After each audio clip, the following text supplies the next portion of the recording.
Hello, my name is Stephen Dickey, host of Islam Has the Right to Know. This series is about the story of the Arab people and the people of Islam today. Where are they in the Bible, and are you in the Bible?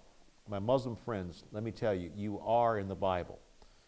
Not only is the Arab people in the Bible, but the world of Islam is in the Bible, and it's there in the Bible in the New Testament we'll refer to, or the Injil as Muslims refer to it, or as a Torah, or as the Old Testament as Christians refer to.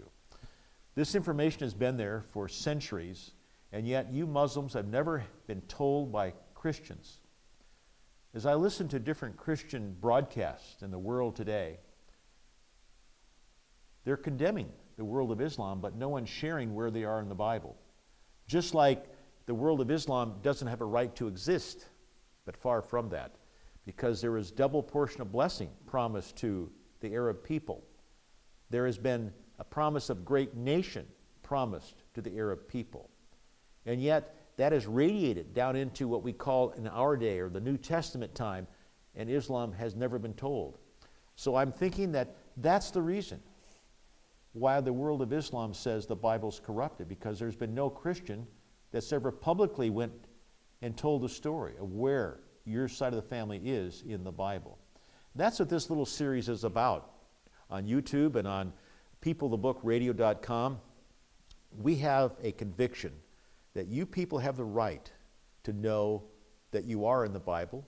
You have a right to know that Isa el-Messiah is coming back again, and that the people who are righteous by the power of God will attend him as he returns back to heaven.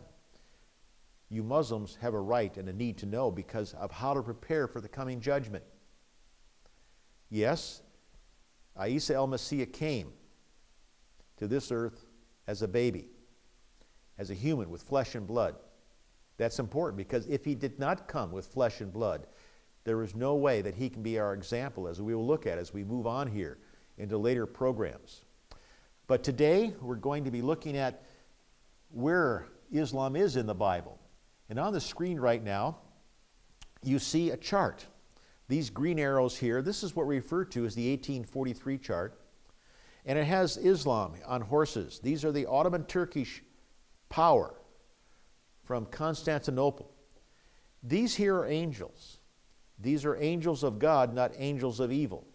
They're announcing the world of to the world, Islam is coming. They have trumpets. They're announcing that. They're announcing that. Because today when heads of state meet, they have trumpets announcing, just as the Bible does here too, because the Bible set the precedents for what is done in many areas of the world today. This chart over here has these red arrows. This is the world of Islam after Seventh-day Adventists became as a denomination back in the 1850s. This story here is about Islam in the Bible in a large way. 1/3 of our prophetic information as Seventh-day Adventists had to do with you Muslims, and yet you have never been told that. This information has been around for decades. It's been around since the inception of our church, that Islam played an important role in the founding of the Seventh-day Adventist denomination. And yet we have not sat down and told you, I am a Seventh-day Adventist. You Muslims have a right to know. And you have a right to know where you are and how to prepare for the end of the world. That's what this series is about. Seventh-day Adventists have made their commitment to tell you, to put these on YouTube, to put these on internet radio, because there's Seventh-day Adventists who know the story, and we have a conviction that you Muslims have a right to know the story. As we look here, we see these charts have the story of Islam in them. As we move on, we have a chart here that has pictures of animals, which we call beasts. These are animals that have significant aspects to them, like this particular bear here, it says raised up on one side.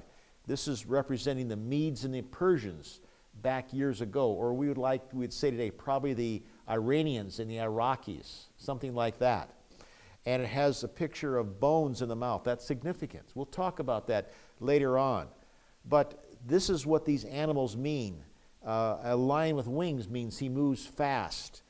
Alexander the Great is by this leopard, had 4 wings representing his 4 generals. So this is what they are. Here's this beast power at the end of time, a little horn speaking great words. These are all significant. I remember I gave a presentation to Muslims back in 2003.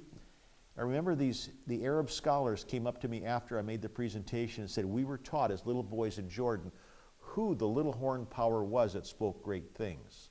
We'll cover that here in a little later time. But my friends, this particular chart here, this green line here is what we refer to as a 2300-day timeline. Adventists have that understanding. We're not going to cover that right now. We're talking about Islam.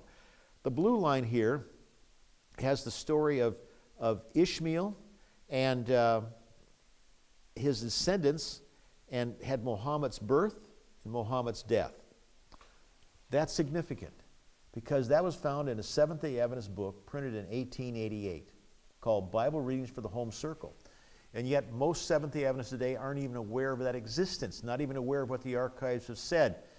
The sad thing, because people today all around the world forget what history is about, but we Seventh-day Adventists know that history will tell you as a Muslim what's going to happen, because it tells where we are, where we were, and what's going to happen. And so as we look at this story, we see the story here of Islam, and we have these pictures here. Muhammad's birth, Muhammad's death, and when Muhammad moved from Mecca to Medina. This is found in Seventh-day Adventist books. If you don't have a Bible, you can go to esword.net, esword.com, esword.org, and you can download a Bible. And this is free, so you can read these things.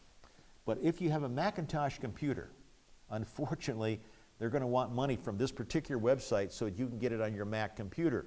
But you can look around the internet and you can find Bibles other places. If you want a Bible, you can get that and follow this along as we go over these stories. The story today we're going to talk about, Abraham's already passed away, Ishmael's passed away, Isaac's dead, and so this is a time of now when we have the story of Jacob and his children. From Jacob, the 12 tribes of Israel came from, and from his offspring. And so this story here is about the story of Joseph. Joseph was the favorite son, and Jacob had 2 wives and 1 concubine that gave him children. And so it's interesting to me as I give these presentations around the world, I have Christians who bring out the point that, well, what about the Muslims have more wives than 1, and tell me these stories, and I listen to their derogatory comments toward Muslims today that have multiple wives, and I remind them, God's people, the children of Israel, also had multiple wives. So this is not an issue. This is a problem between them and God, because the program that God laid out in Garden of Eden was 1 man, 1 woman, 1 family. And we still adhere to that. But God is in God's mercy, as people have taken multiple wives and had larger families like this, God still works with them, but that's not his ideal. And so God is not a legalistic God trying to get us out of heaven. He's trying to get his people to heaven.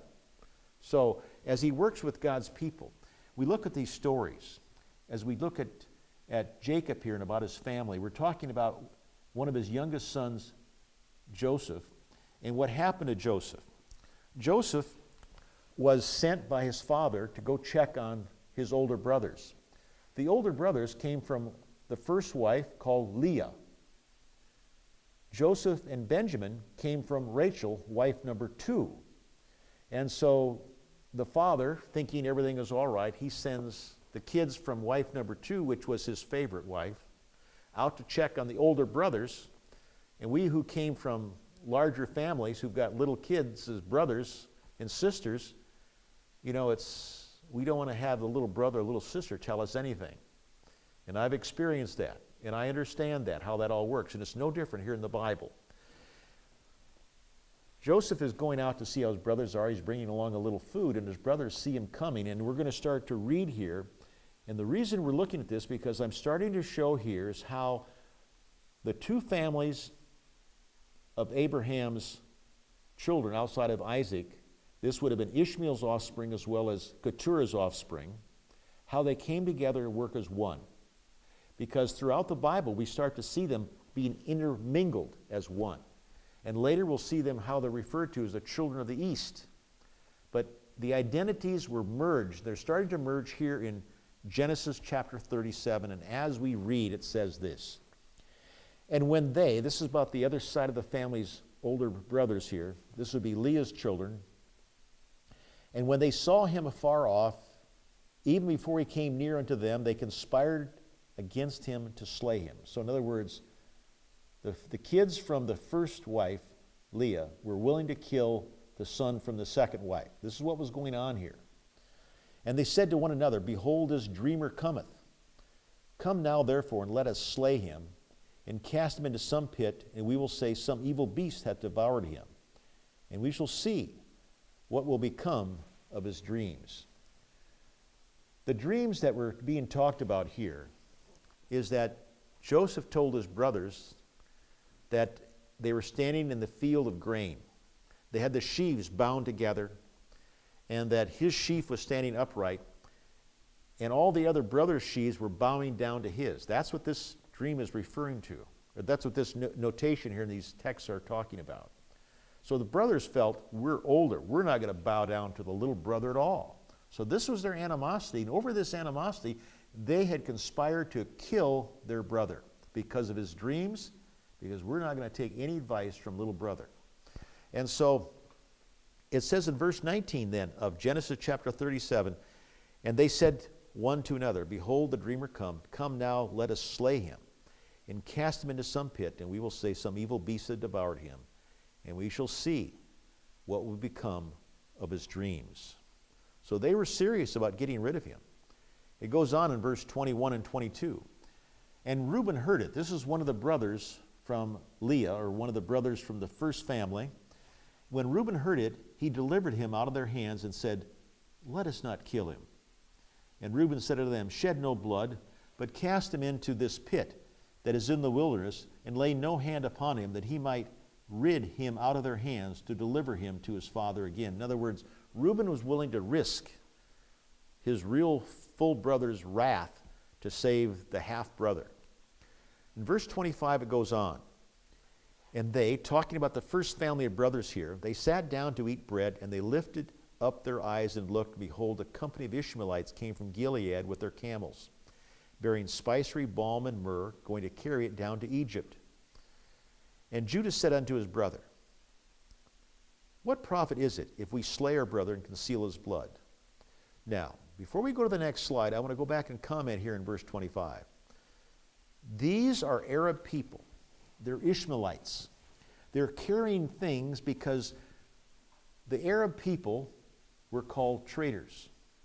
Muslims today in the Emirates, oil traders. They're still traders. You Muslims are still traders today, just as it was back here.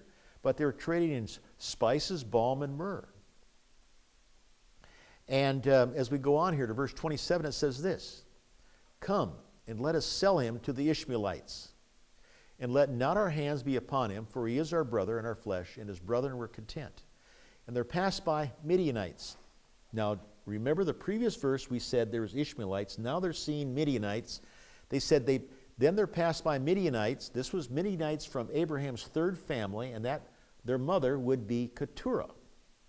They all had the same father, but they had different mothers here. Then there passed by Midianite merchantmen, and they drew and lifted up Joseph out of the pit, and sold Joseph to the Ishmaelites for 20 pieces of silver, and they brought Joseph to Egypt. The reason I'm showing this for you Muslims to realize that your side of the family became amalgamated in the Bible. The different ites, the family from Keturah and the family from Hagar became one as we move down through the Bible. They still maintained their identity, but they always were together. They were traders. The important point here to remember as you Muslims look at this story, an isolated point here that we have not looked at clearly, and that is your side of the family saved Joseph from the brothers who wanted to kill him. They were brothers from Jacob, whose father was Abraham and the spiritual mother there, the grandmother, was Sarah. So in other words, God used the Arab people, the other two families of Abraham, to save Joseph and send him to Egypt to do a great work, because Joseph was going to be the deliverance to keep the rest of the family sustained on Isaac's side of lineage during the time of the great famine. And God did that with you Muslims. Your spiritual ancestors, the Arabs, did that.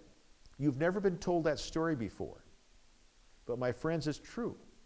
God used your side of the family. Now, as we move on here, we're going to look at these short stories because they are so important for you Muslims to realize what happened in your ancestry from the Bible. I suggest to you the Bible is a factual history of your side of the family. Let us pray. Oh God, we thank you so much for the blessings of heaven that you've given your people, of how you've protected your people by your divine hand of providence. We ask these things through the God of heaven. Amen.